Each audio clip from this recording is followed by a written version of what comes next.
sweet friends. I'm so happy you are here to spend some time with me today. If you are new around here, I hope you will consider hitting the subscribe button to join our crafty little YouTube family. We really do have the best peeps. So for today's project, I was inspired by a video I created recently where I made a hybrid of two different styles of project, and that was a loaded pocket and an easel. So I combined those things to create some nursery decor with some beautiful baby theme pattern paper that I had picked up from Joann's. And so that inspired me to think about other ways I could incorporate that loaded pocket into other projects. For today's project, it's going to be a trifold folio, and I incorporated that loaded pocket into the back. So I'm just gonna walk through the finished project. I'll give you a little flip through and then stay with me to the end, and I will show you how I created the base for this. It's very flexible, so you'll be able to use it for just about any occasion with just about any paper collection that you have. So for my project today, I am using the Simple Vintage Cottage collection. This is from Simple Stories. It's very beautiful, and I was inspired to create this project with it because when I'm loading up my pockets with all the inserts, I'm able to use a bigger piece of the pattern paper that's not going to be covered, and so I can enjoy using the larger patterns. So that was very inspirational for this project. Now, because this is going to look like a regular mini album scrapbook, I did decorate the front as I would normally do. I have picked a couple of my favorite patterns and then layered them.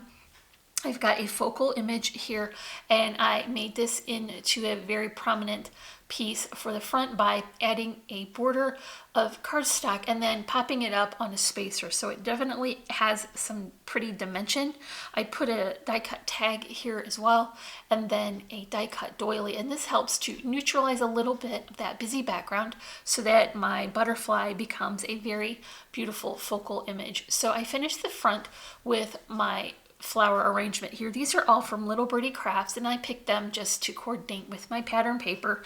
And then I finished my arrangement with some pretty netting, a little bit of twine, some mirror cardstock, and die cut foliage, and that creates a very nice way to anchor the bottom corner of this book. I put a couple of vintage buttons here as well, and then a larger one that is attaching my silver charm.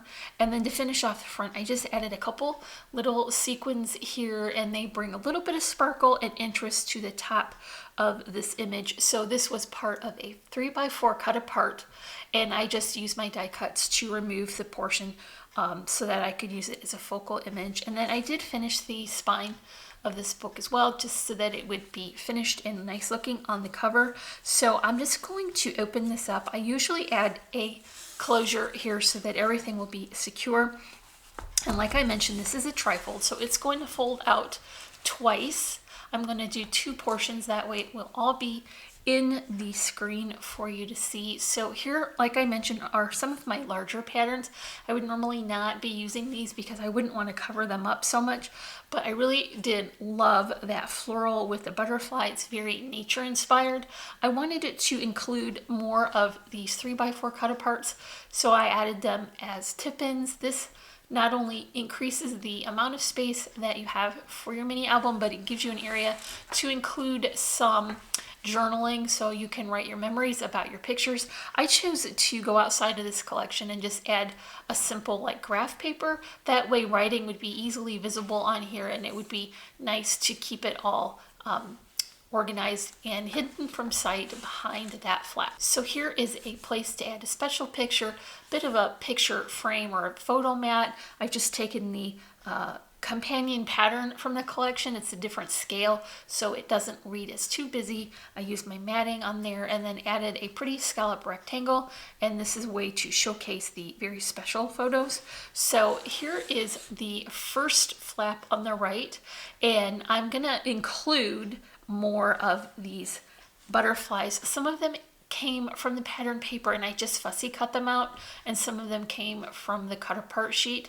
But for this one I did cut that out of the 12 by 12 pattern paper, and then I layered it up with one of the sentiments. This came from the 2 by 2 cut aparts, and I really liked that sentiment, so I added that with another doily, and that is just decorating this front pocket. So what I have here is a folded insert, and I'm going to be able to include a lot of images and memories in here as well. I finished all of the front and back, so it is beautiful all the way around, and then that just tucks into that front pocket. That also adds a great amount of thickness and sturdiness to this mini album, and once again, you can never have enough room in your mini albums for all the things that you want to add when you finish it. So here's the next flip, and this side is identical basically to the other one. It has the flip with the journal card. I did add another one of the butterflies so that it would coordinate more of the graph paper behind in the photo mat. So here's where our loaded pocket portion is coming in. I've got another one of those circles layered on another doily. So one thing you want to keep in mind if you're going to make this type of project is that the bottom of this loaded pocket is going to be significantly thicker than the top. So when you fill your pocket, you want to add something here to support the top of the book so that it doesn't lose its shape. Now for my book, I've decided to add a pretty bow with a vintage button, but you could add a clip or any kind of thing that has dimension, and that will help to keep the stability of your book in place, and you'll be able to load up this pocket. Now I've chosen to add a variety of different sizes so that you can see them all from the front when they're loaded in. I've got a couple of folded inserts and one nice tag. This image came from one of the 4x4 cut aparts, and I just used it to decorate the front of this top folding insert. This is basically like a small card. I did add a tag here, and I think this particular pattern would be easy enough to read writing on, so you could do your journaling directly on this tag, but I also left the pattern paper off the back, and that way you will have room to write on this tag. Okay, the back piece has the larger butterfly image, and it is still going to be covered inside and out, but I added one little decorative strip just to make it a little bit extra special. And once again, I did cover the back, so it is finished all the way around. So I've got this tucked in here with my tag and the smaller insert. There is plenty of room in this pocket. If you want to add some additional flat keepsakes and mementos, you can really load this pocket up and have a lot tucked in. Even before you finish this book, it is very heavy with all of these paper layers, so it is definitely a very thick, substantial, and chunky mini album.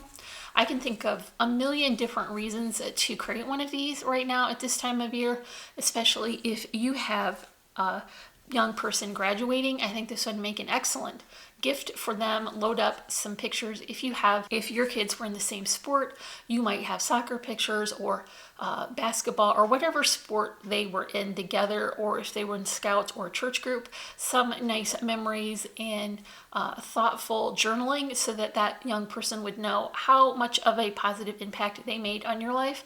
And then definitely room in that pocket to include a gift card or small gift. So this is the finished book, and once again I will tie this bow here so that all of the insides will stay secure. So stick with me and we will make the base of this hybrid loaded pocket trifold folio. Okay, thanks for sticking with me for the tutorial portion of this video. So what I'm going to do is show you how to create the base for this book, and like I mentioned before, it is super flexible. Use it for any occasion with any collection. You can even alter the size if you want to, but I personally really like the 6x6 size, so that's what I'm going to show you today. I'm also going to add this card with the measurements on it. If you want to take a screenshot of that, you can do that so that you'll have the measurements if you want to create the base like the one I am today.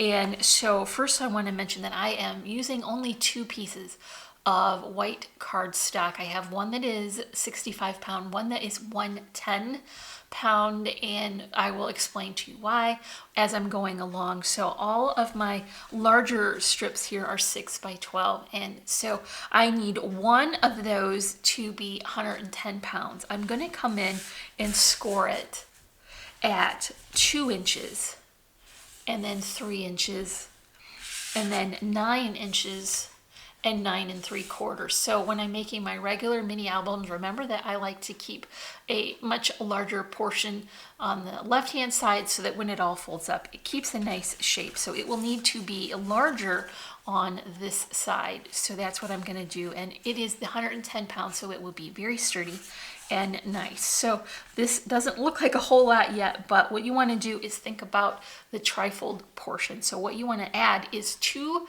6x6 flaps, but I think it would be nicer if it had a finished edge on the portion where you're going to be flipping it. So I cut 2 pieces that are 6 by 12 out of my 65 pound weight cardstock. Like I said, I have 2, and then I'm just scoring that at 6 inches. I put my tape around the outside so that I can seal it up, and I'm going to put my first one in, and I think it's easier to pull the tape just from one side, and then I'm going to lay this down so that it's nice and square. Because they're all the same measurement height-wise, it should line up perfectly, and I'm just going to get that lined right up with my score line, and then I'll come in and remove the tape from this side, and I'll lay this all out flat. I have found that it is easier to get everything nicely lined up if you work at it with your hand underneath and then pressing on it from the outside in, so that you don't get any bubbles or places that get out of track. And now what you're going to have is a nice finished edge here where it folds.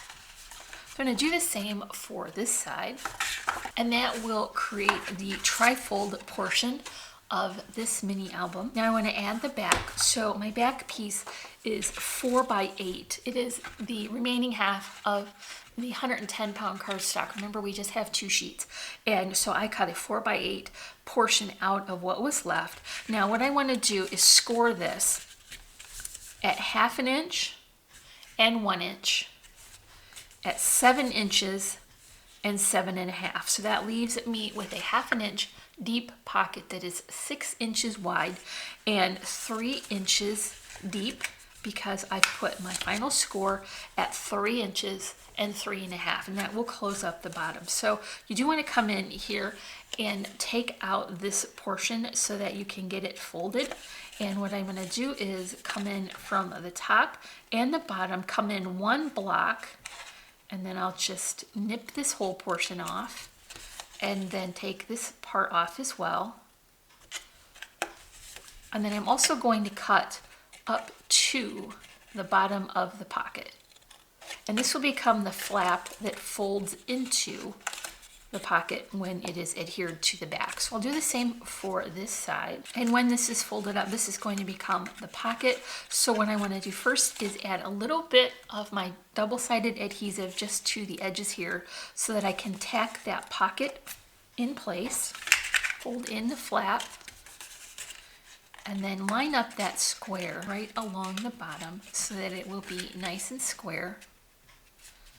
And do the same for the other side. Now you want to come in and add your double-sided adhesive along this portion of the back so that you can adhere it to the base of your book. And I think it's easier just to go ahead and fold up where you want the corner to be and attach that right along your score line so that you know those pages will fold correctly.